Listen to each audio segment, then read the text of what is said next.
Hi, I'm Larry Dromgoole. And I'm Michael Dromgoole. I'm the third generation. And I'm the fourth. Back in 1961, my dad and grandfather opened the business, but back then it was typewriters and calculators. My wife and I took over the business in 1988, and we added office supplies. With the office supplies came a few writing instruments.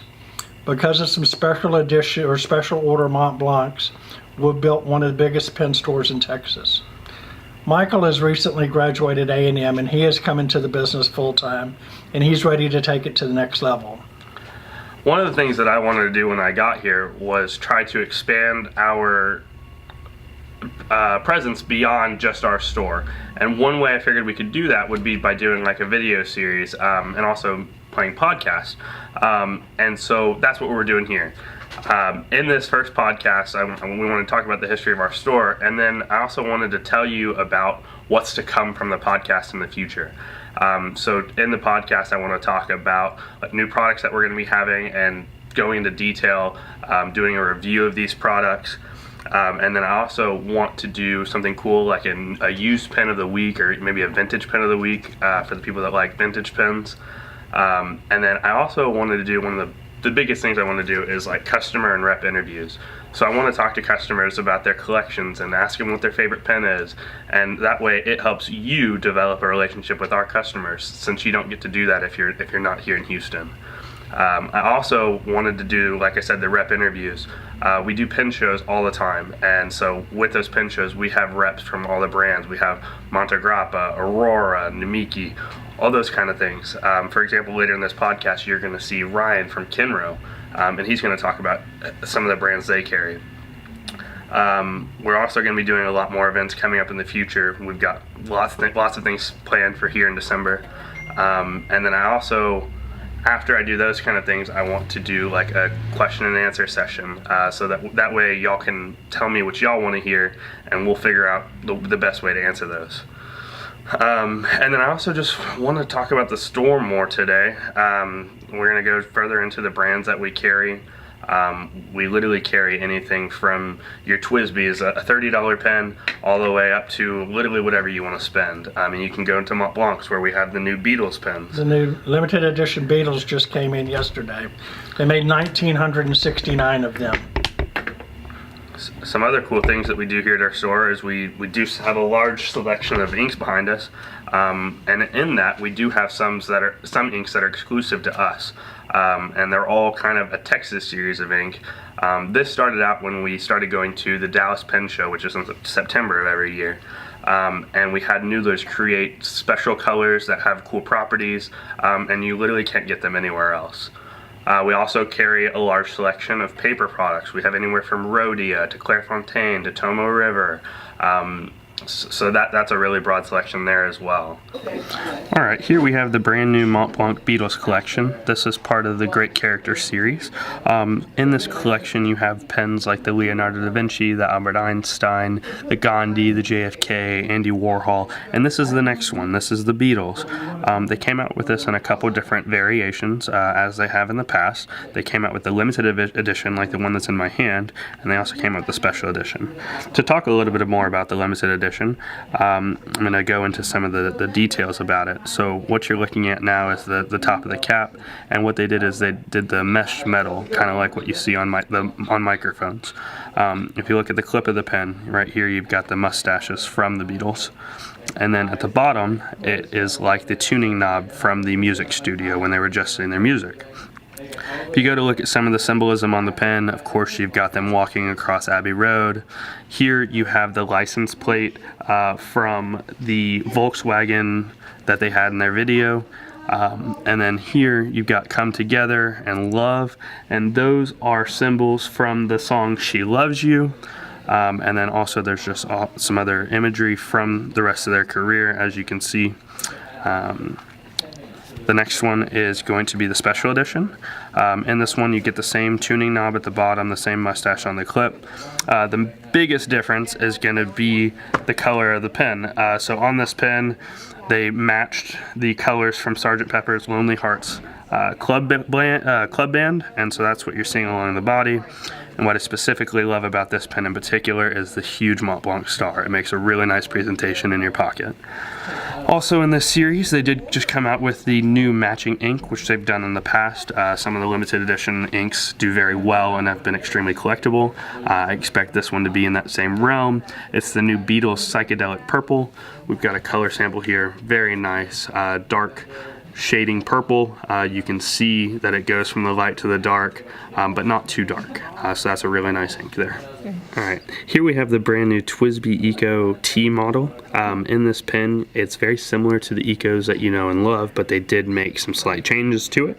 Of course, the first change that you see immediately is going to be the new limited edition blue color. Also, some differences. They made some different structure changes to it. As you can see on the top of the cap, it does not have the same hard, rough edges that the old Eco has. It's a very nice and smooth finish, but it still does have the distinguished sides. And then also, when you open up the body of the pen, the gripping section is going to be slightly different. It is geared towards the hand of a new pen collector, and so what it does is it makes it easier for you to hold the pen in the right manner to write correctly. So that's a really nice feature. Also on the rest of the pen, you see that it has the same piston. It is a very smooth piston, very nice, elegant, and then you can see that they've now also changed it to the Eco-T. Other than that, the pen has stayed the same. It's got the same beautiful nib. It's available anywhere from extra fine up to a stub. So as stated earlier in the podcast, I mentioned that we were going to be doing some rep interviews and things like that. And for the first rep interview, we have Ryan from Kenro here. And I'm going to let him talk about his brands for a minute. How are you? My name is Ryan from Kenro Industries. I represent Aurora. I represent Montegrappa. The company I work for, Kenro Industries, has a long history in the writing instrument community. We've repped OMAS, we've worked with Schaefer in the past, and possibly some secret things to happen in the future, which I'm not at liberty to discuss yet. But you never know. We've been in this community for a long time, and have been working with Dromgooles for a long time. So I do have some questions lined up for Ryan, so I'm going to go ahead and just get into those. For the first question, Ryan, I wanted to ask you, how did you get into pens, and then how did that later turn into you getting a job at Kenro and leading to where you are today? So my story is a little unusual, really. As a young kid who graduated college, I was working in the financial I was basically a subprime mortgage industry, so you can thank me for the collapse of the economy.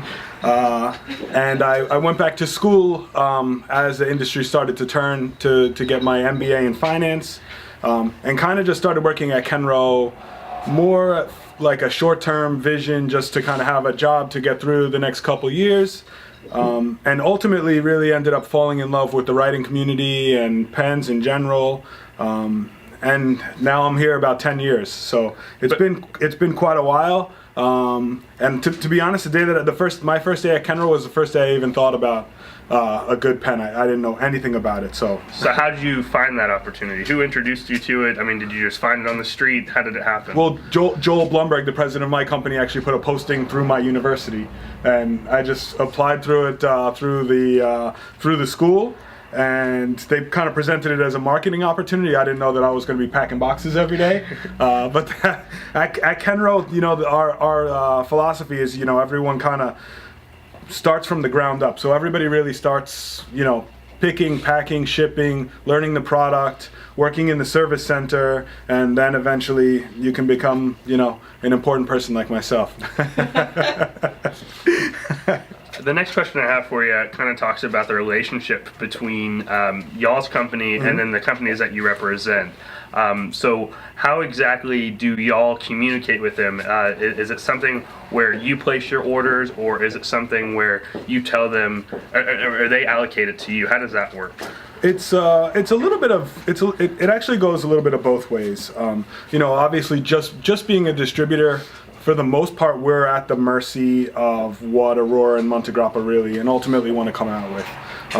We definitely share our visions and what we think would really be important for the U.S. market, but we also have an understanding that Aurora and Montegrappa are not just making product for the United States of America. Obviously, they're making products for the whole world. So they need to walk a fine line of, making stuff that's important for the Middle East, for this country, that country, and also the United States. So is there any way for you to like influence designs and maybe even do some of y'all's own exclusives for the United States? Or do y'all do that? I mean, we do that a lot, and as we were, when we were the distributors for Omos was a little bit more flexible and really allowing us to kind of guide what they were coming out with. But, you know, part of the problem a lot of times with just completely unique designs is really the startup costs, and to come up with a new pen mold is, you know, something that's really expensive. So that's a little bit of a limitation. But with regards to materials and colors, we end up having a little bit of influence with Aurora and Montegrappa. We're allowed to come up with our own exclusives as long as the minimums, you know, meet their requirements. And thankfully, we've been pretty lucky with our exclusives, so the brands start to have a little bit of faith in the fact that we kind of know what we're doing a little bit. So what are some of the ones that y'all have designed in the past? What are some of the ones that were U.S. exclusives that maybe not everybody knows was only exclusive to us? Well, you know, some of the ones that we kind of designed, I mean, we were the inspiration for the Montegrappa Mule. We were the inspiration for the new Woods Fortuna. In Omos, we were kind of solely responsible for bringing back the vintage Paragon, which was a big fad for a long period of time. And now, time out. We're on the ink bar. Yes, ma'am. Sorry about that interruption. We had to deal with these pesky customers. Just kidding, of course. But now I want to move on to our next question, and I wanted to ask Ryan about how his trip to Italy was, because he just got back recently, and I figured that'd be something that y'all would definitely be interested in. So, Ryan, how was your trip to Italy? Brian and I, Brian is an associate that I work very closely with, just got back from Italy, where we spent a week in Bassano and Torino. Really, every year Montegrappa puts together this meeting of the minds where they bring all of the distribution partners from all over the world. Israel, Iran, China, Russia. I mean, we all kind of get together as one big family. We have a party to celebrate the year, and then we also talk about product planning for 2018. So it was really great, you know, great opportunity always to be over in Italy and see the manufacturing processes from both Aurora and Montegrappa. And obviously, while we're over in Italy, we always try to get over to Aurora, and if we're ever in Italy for Aurora, we always try to go to Montegrappa because you're over there. So it was really great to tour the factories, meet the people behind the brand, you know, see the people's passion for the products that they manufacture. So when you're there, do you get to meet the owners of the company like Montegrappa? I know you've probably met them multiple times, but I'm sure you get to see them again and again. So did you talk to them about some of the design stuff, or is that something you do with somebody else? No, actually, well, thankfully both of these companies are not necessarily small enough with regards to scale, but small enough with regards to philosophy, where we actually interact with, you know, the CEOs and the owners on a daily basis. Giuseppe from Montegrappa seems to be able to answer an email, you know, at 4 o'clock in the morning, and I know every single country seems to have the same feeling about that. The same with Linda at Aurora. You know, she travels like a madwoman, but she's always very responsive. So when we come up with an inspiration for a new product or an idea about something or a question, we kind of get to deal with the decision maker every single time, which is something that I think is pretty unique. So what was your favorite part of touring the factory? I mean, you get to see how the pens are made. I mean, what's something that normal people don't really understand how pens are made? Like, what's something cool that you can tell them about that process? I think the most important, the most interesting part of it all is really just to see the passion of the people that work in the factory and the pride that they have for the companies that they work for. I don't think that that's something that necessarily translates as much to, you know, the American way of life, where, you know, some people just look at, you know, punching their ticket. But in Italy, I think people seem to work for one company for their whole life, and they're really proud of the places that they work for. You know, many people in the Aurora factory have been there 20, 30 years. The same with Montegrappa. I mean, their head engineer is someone who has basically been working with the family for many eras, you know, through the Richemont days, the 80s. I mean, just to see the pride and the materials and the craftsmanship, and you know, the Italian way of life is always something that definitely impresses me. Alrighty. My next question for you is going to be more of a personal question. I wanted to see, what is your favorite pen from each of the brands that you represent? Like, for example, what is your favorite Aurora? What is your favorite Montegrappa? Tell me what you like about those two brands and why you like that specific pen. Okay. My favorite Montegrappa, hands down, is the Dragon from, I believe it was 2005. I think it really put Montegrappa on the map from their perspective insofar as, you know, it really changed the limited edition game. You know, but never before was a limited edition that expensive. You know, the sterling silver overlay, I think, is something that has kind of always been with the Montegrappa family, and something that they've obviously continued on with, you know, the Chaos, the Pirate, I mean, La Teatro Fenice.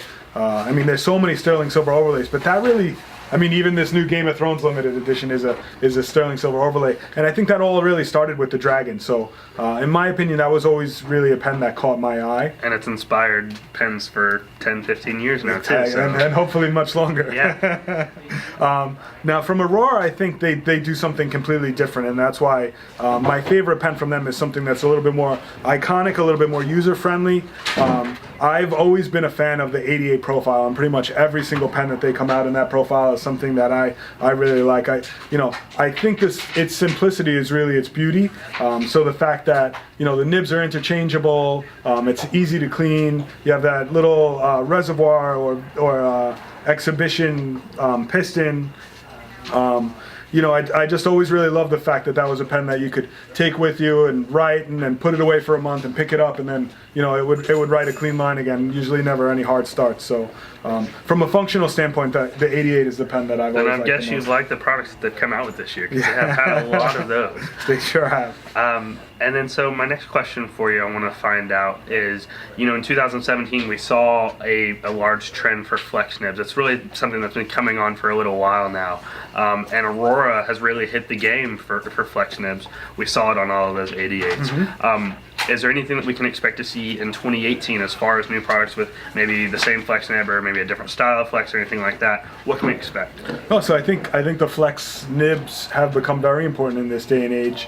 You know, one of the things we really try to get out there to meet as many people as possible. We go to as many pen shows as possible, and one of the same things that we kept on hearing were that, you know, people are walking around the show and they're looking for flex nib pens, and they're looking particularly for flex nib pens in a, you know, very specific price point, 200,000 under. That's something that lends itself very well to the vintage pen market, but, you know, while we could never really offer a flex nib at that price point, we did believe that the flex nib market was becoming more and more important. So we kind of asked Aurora to come out with these flex nibs. Luckily enough, they actually engineer their own nibs, so they were able to come out with something that was, I think, pretty good. But, you know, obviously we are finishing the run of the 88s in flex, and those limited edition is pretty much gone. We're just getting the two metal finishes are coming out now. But for 2018, we're planning to do the same kind of similar thing with the Optima. Yeah, that'll be fun. That'll be good. Montegrappa is actually investigating a flex nib, and while they don't make their own nibs in-house, they're working very closely with a manufacturer, and they'll be coming out with a flex nib pen called the Nationale, which is like a remake of a pen that they made from the 50s in marbled green celluloid, which is actually due out this year. So I think you'll see a lot more flex pens from my company in the So near do you future. know, is the flex trend, is that kind of something that's just here in the United States, or is it something that's global? Is that why Aurora and Montegrappa are starting to explore it more, because they're seeing it more internationally as well? Yeah, well, I mean, different markets require different things. I mean, it seems like the Japanese market, they want more, you know, extra fines and finer nibs, but it seems like the flex nib trend is, I don't even know if you can call it a trend, but the flex nib demand is really universal. I know Holland does very nicely with it. I know the Germans do very nicely with it. So I think that it's a global trend, and I think it's probably here to stay. Good. And then I guess the next thing, now that we're kind of talking about some of the new pens for next year, is there anything else on the horizon that you can talk about it? I mean, I know some of it's got to be kept private still, but, yeah. but what can you tell us about? One pen that I just saw recently in Italy from Montegrappa Montegrappa is a little ornate. It's a little interesting, but I think it's really going to knock people's socks off. It's going to, once again, change the notion of what a pen really is. I mean, this is going to be called the samurai pen. I'm not supposed to show pictures of it. I know if I showed you a picture of it, but it's incredible. It's made from like 57 die-cast parts. I'm trying to talk my wife into letting me buy one for myself somehow. It's going to be a completely radical price point, but it's just completely, it's one of the most interesting pens I think I've ever seen. How limited is it going to be? I think under 200 pieces worldwide. So it is going to be a and then I think they plan to come out with some sort of like figurine or series. So they threw some ideas out there for later pens, but this one is just incredible. Aurora is starting to come up on some pretty important anniversaries also. I think we're about 105 years now. Oh no, we're just about to come up to the 100-year anniversary. So I know they're working on, they want to do an anniversary pen for the 99th, the 100th, and the 101st anniversary. And they're also working on a new profile. So that's something that I think is always interesting to the Aurora collectors. Yeah, because I mean, it's always been the 88 and the Optima. 88 and Optima, Yeah, so that's kind of cool. I guess one of the things that we're seeing here in our store is that we're having a lot more young people that don't necessarily have huge pen budgets. Do you know if there's anything on the horizon from Aurora Montegrappa that might be in the entry level position? I know like Aurora has like the Ypsilons and stuff like that, right? The $100. Is that kind of always going to remain the entry level, or can we expect something lower? What do you see from that? Well, we have a line from Aurora that wasn't so well received in the States called the Kappa, which is a little bit of an entry level price point. I don't know if that is the aim of the companies that I represent, to really target that price point. I think they want to be a little bit different, and obviously coming from Italy and having distribution and retail partners, it's a little bit, we compete at a different level than maybe some of these direct-to-consumer brands. But we as a company, Kenro Industries, definitely have our eye on that, and we are working and talking constantly about possibly developing maybe our own brand or working with other brands. So hopefully we'll have something in that price point. It's something that we constantly talk about all the time. Alrighty, well I think that's all the questions I have for you today. I don't know that we're going to really be able to do anything for this interview, but I think in the future what I would like to do is let y'all know who we're going to have here, or basically you might be able to look at our pen event calendar, and we're going to be trying to do interviews with all of them. So if you could send me your questions before, I'll be glad to integrate them into the videos. That way we can get your questions answered. So I guess thank you, Ryan, for coming in today, and hope we have a great event this weekend, and cheers to pens. Bye. All right, now we're going to be reviewing some of the new launches from Aurora and Montegrappa for the rest of the year, mainly in the months of December. First up, we have the Nazionale Flex, which is a Montegrappa launch, which should be coming around probably the first week in December. It's a beautiful marbled green celluloid with black poles. The pen is actually styled off of a famous Montegrappa from the 50s called the Nazionale. It is a 18 karat gold nib with a piston fill mechanism and a Joa elastic nib, so you can see those fins cut out there. That will enable the pen to be very flexible. The retail price will be about $1,300, and there will be 200 pieces made worldwide. 100 in fine flex and 100 in extra fine flex. So something to keep an eye out for. We'll also have in the first week of December the second generation of our Ducale Grande, this time in the Brown Emperor acrylic material. So this is called the Turtle Ducale Grande. Stainless accents, and you can see the large 18 karat oversized nib, ebonite feeder. This is a cartridge or converter mechanism, and a large oversized pen. This will be limited to 200 pieces worldwide as well, which will be a US exclusive. Thank you. Two exciting launches from Aurora this year. One due out just about now, which is the 88 series, the Marte. This will be limited to 888 pieces. and it follows in the Celestial series. So we initially had the Soleil, then the Nebulosa, and now the Marte. So this is their famous Rosa celluloid, rose gold trim, and a rose gold 18 karat gold nib, available in many different line variations. So you have extra fine, medium broad, stub, double broad, and italic. And the new Sole Mio, which is part of the standard Optima line now, retailing at $575 with the orange Aurora barrel, black cap, demonstrator fill mechanism here. It's piston fill with a 14 karat gold nib, also available in extra fine, medium broad, stub, and italic. Hello everybody, thank you for watching our very first podcast. I would like to continue to improve every time I do it, so I would love to hear your feedback, whether you're doing it through our social media channels, or you can email me, or my favorite would honestly be if you want to write me a handwritten letter, just to give you another excuse to use your fountain pen. So please send that my way, and we'll try to take care of that. Thanks so much. Bye-bye.